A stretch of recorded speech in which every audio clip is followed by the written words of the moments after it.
오늘도 하나님의 크신 은혜가 여러분에게 함께 하시기를 주님의 이름으로 축원합니다. 사도 바울은 복음이야말로 삶의 모든 부분에 적용될 수 있는 삶의 원리임을 믿었습니다. 그래서 주의 은혜로 말미암아 새롭게 변화된 새 사람의 인생은 도덕적인 부분뿐만 아니라 모든 관계적인 면에서도 변화를 이룬다는 사실을 에베소서에서 자세히 기록하고 있습니다. 어제 우리가 이미 읽었지만 우리 복음으로 말미암아 변화된 부분에 대해서 이야기하면서 이 부부관계에 관해서 사도 바울이 이야기했습니다. 오늘은 자녀와 부모와의 관계, 그리고 종과 상전과의 관계를 계속해서 다루고 있는 것을 볼 수 있습니다.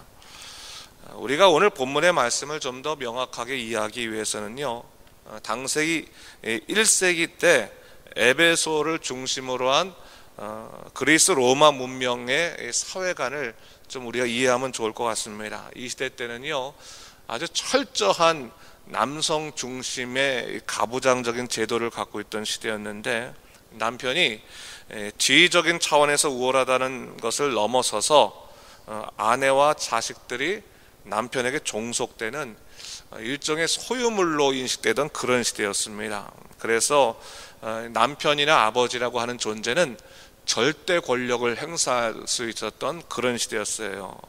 그래서 예컨대 자녀를 낳는데 자녀가 신체적인 결함을 갖고 태어나면 아버지가 자녀를 죽일 수 있었습니다. 그 정도로 이 생명을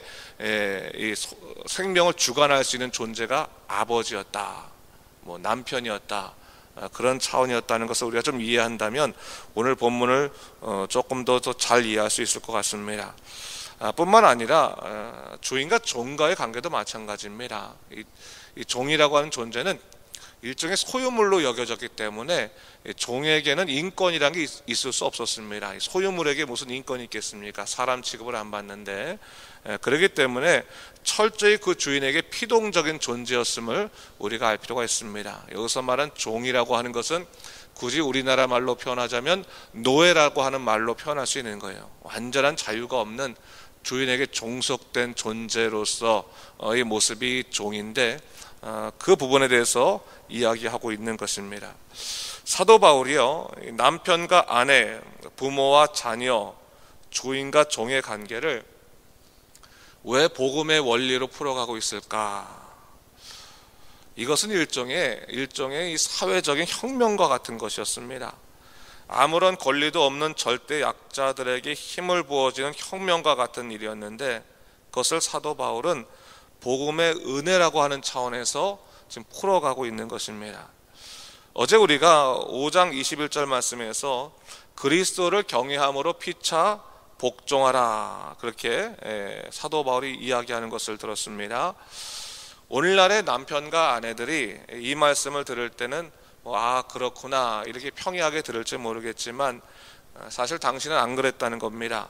이 권면을 듣는 남편이나 아내나 큰 변화를 필요로 했는데, 남편은 우선적으로 자기의 권한을 내려놓아야 되는 권리 포기의 이 결단이 있어야 됐고, 아내는 전혀 알지 못하는 새로운 세계로서의 그러한 발돋움의 용기가 필요로 했다고 하는 사실입니다. 오늘 부모와 자녀의 관계도 마찬가지입니다. 절대적인 권력을 가지고 있는 아버지와 또 힘이 없었던 그 자녀가 어떤 식으로 예수 안에서 연합되고 하나가 될 수 있을까? 지금까지 철저히 힘의 논리에서 지배되던 가정이 어떻게 복음의 원리로 새로워질 수 있을까? 이것을 오늘 성경이 얘기하고 있는 것입니다. 우선적으로 사도 바울은요, 일반적인 교훈에서부터 출발합니다. 1절에 보니까 자녀들아, 주 안에서 너희 부모에게 순종하라, 이것이 옳으니라, 이렇게 말하고 있습니다. 이것은 헬라 문화에서도 당연한 가르침이었습니다. 부모에게 잘하는 것, 순종하는 것은 마땅한 것이었습니다. 그런데 사도 바울은 여기에서 한 단계 더 나아가서 부모에 대한 효도를 하나님에 관한 계명과 연결시키고 있는 것을 볼 수 있습니다. 2절과 3절인데 네 아버지와 어머니를 공경하라. 이것은 약속이 있는 첫 계명이니 이로써 네가 잘되고 땅에서 장수하리라 말하고 있습니다. 당시 헬라 문화에 의해서 자라나던 아이들에게 성경적인 가르침으로 그들이 마땅히 해야 될 효를 재해석한 것입니다. 너희가 부모에게 순종하는 삶에는 너희를 향하신 하나님의 약속이 들어있다. 이것으로 너희가 잘되고 땅에서 장수할 것이다. 그렇게 얘기하고 있는 거죠.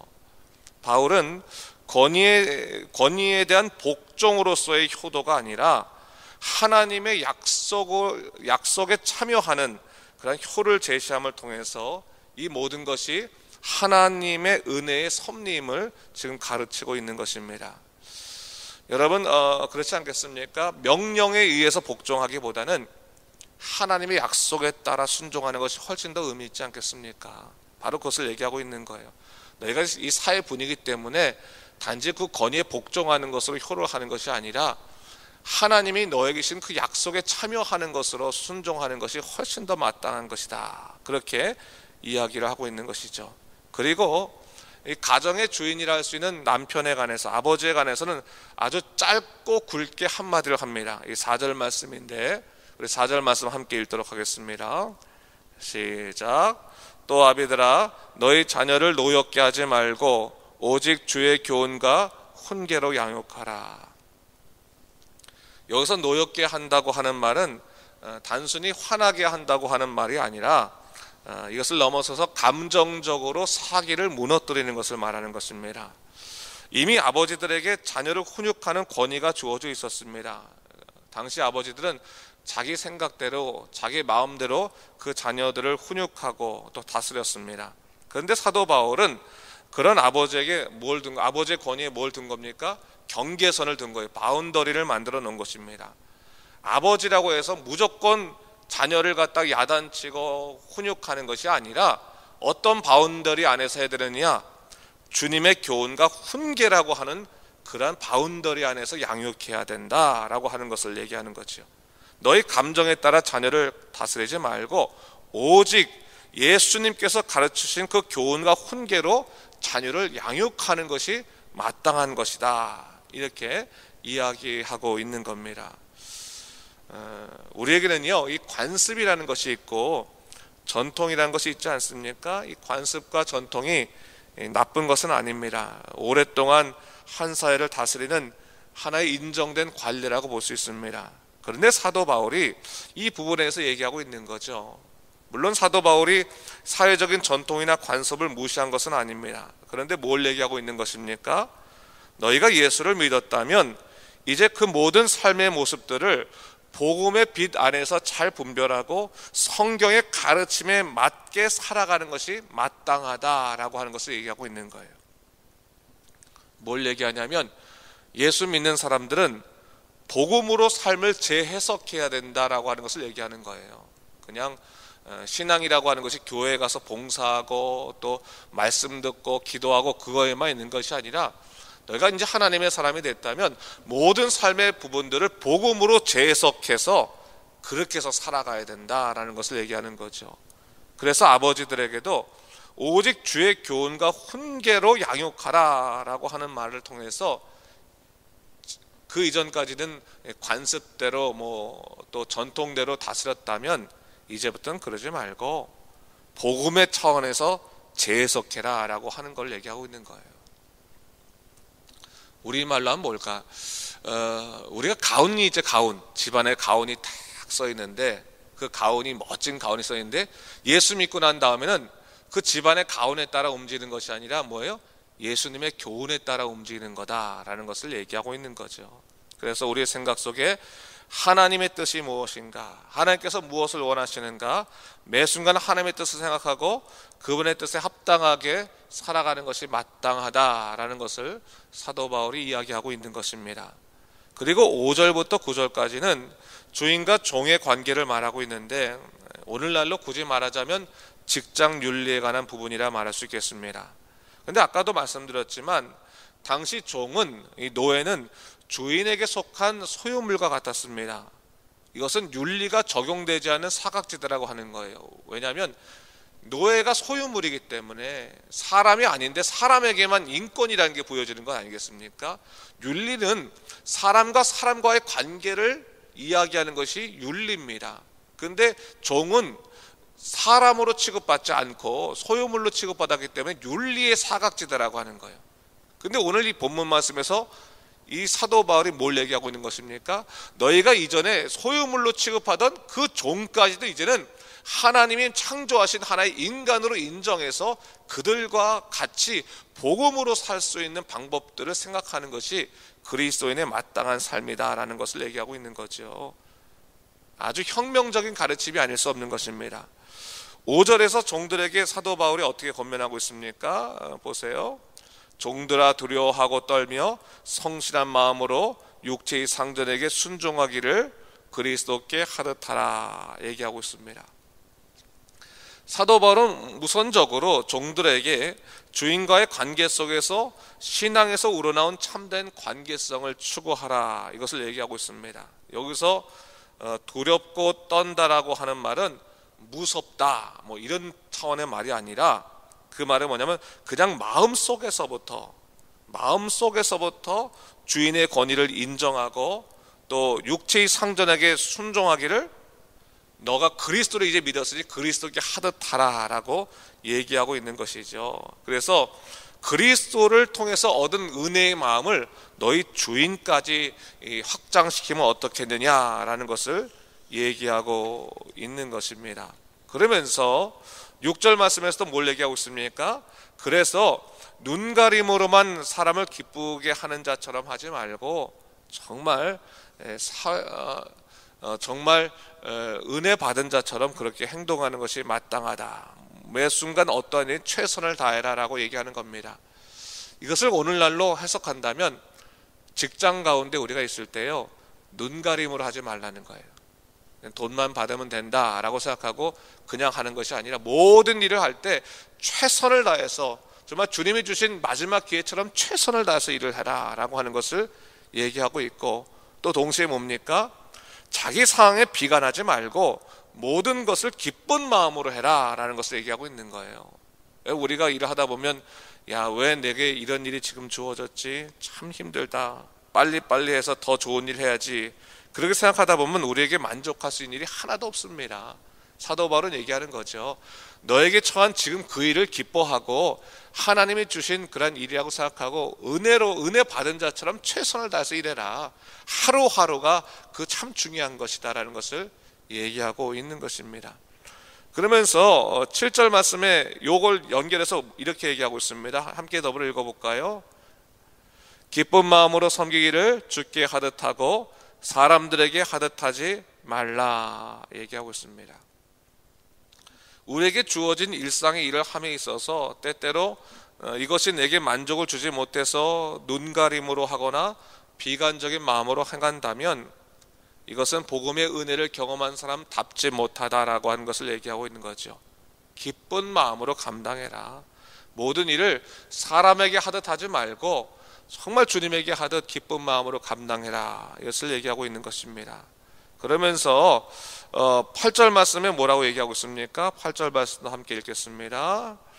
이는 각 사람이 무슨 선을 행하든지 종이나 자유인이나 주께로부터 그대로 받은 줄을 알미라 했습니다. 우리가 무슨 일을 하든지 이것이 다 하나님과 연결되어 있는 것이다 라고 하는 것이죠. 다른 말로 하면 뭐냐, 삶의 모든 것은 다 신앙적인 일이다 라는 것을 얘기하고 있는 겁니다. 신앙과 결부되지 않은 것은 하나도 없다. 사도 바울은 그것을 얘기하고 있는 겁니다. 그리고 하나님의 일이라고 생각하고 최선을 다하면 하나님께 그대로 받는 것이다 라는 걸 얘기하고 있는 거예요. 그래서 교회에서 봉사 열심히 할 때만 하나님께서 축복을 주시는 것이 아니라 삶의 모든 부분이 다 하나님의 일이라고 생각하고 최선을 다하게 되면 하나님께서 그를 축복하신다라는 것을 얘기하고 있는 겁니다. 그리고 마지막으로 사도 바울은 상전에게 이렇게 교훈하죠. 9절 말씀에 또 아주 핵심적으로 얘기하고 있는데 9절 말씀 같이 읽도록 하겠습니다. 상전들아 너희도 그들에게 이와 같이 하고 위협을 그치라. 이는 그들과 너희의 상전이 하늘에 계시고 그에게는 사람을 외모로 취한 일이 없는 줄을 너희가 알미라. 사도 바울이 강하게 지금 교훈하고 있습니다. 위협을 그치라고 얘기하고 있습니다. 사도 바울은 이제 예수를 믿어 새로운 삶을 살게 된 사람들에게, 특히 이제 상전이 된, 주인이 된 사람들에게 더 이상 세상의 방식으로 살지 말고 종들을 인격적으로 대할 것을 권면하고 있습니다. 그러면서 뭘 얘기하고 있습니까? 너희가 그렇게 무시했던 그 종들도 하늘의 주인이 계신 것이다. 그리고 그분께서는 사람을 외모로 취하지 아니하시고 그들을 사랑하신다라는 것을 주지시킴을 통해서 모든 사람이 복음의 원리로 살아갈 것을 얘기하고 있는 것입니다. 자, 여러분, 오늘 우리가 이 본문을 통해서 분명히 알 수 있는 것이 뭡니까? 결국 그겁니다. 예수 안에서 새로운 인생이 됐다면 삶의 모든 영역까지도 복음으로 변화되어야 된다라고 하는 것을 얘기하고 있네요. 복음으로 변화되지 않을 것 없고 복음으로 재해석되어야 된다라고 하는 것을 얘기하는 겁니다. 이것은 바로 우리들에게 말한다면 예수 믿고 나서는 일하는 것도 달라져야 된다는 것이죠. 기쁨으로 일하고 또 즐거움으로 일하고 하나님께서 내게 주신 기회이기 때문에.